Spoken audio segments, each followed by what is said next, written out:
নমস্কার।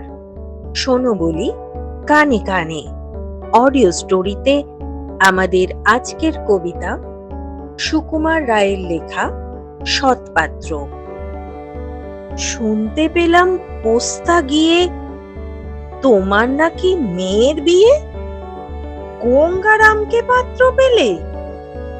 জানতে চাও সে কেমন ছেলে?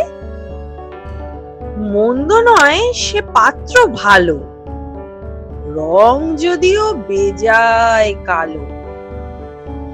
তার উপরে মুখের গঠন অনেকটা ঠিক পেঁচার মতো।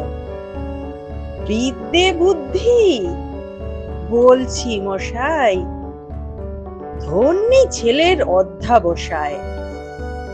19টি বার ম্যাট্রিকে সে ঘায়েল হয়ে থামলো শেষে। বিষয় আশয় গরিব বেজায়, কষ্টে সৃষ্টে দিন চলে যায়। মানুষ তো নয় ভাইগুলো তার, একটা পাগল একটা গোয়ার। আরেকটি সে তৈরি ছেলে, জাল করে নোট গেছেন জেলে। কনিষ্ঠটি তবলা বাজায়, যাত্রা দলে 5 টাকা পায়।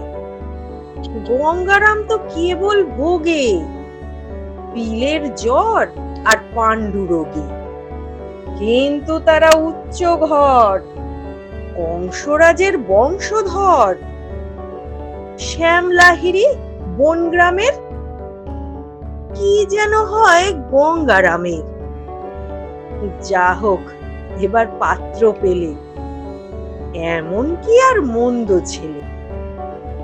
শোনো বলি কানে কানে অডিও স্টোরিতে আপনারা এতক্ষণ শুনছিলেন সুকুমার রায়ের লেখা কবিতা সৎপাত্র।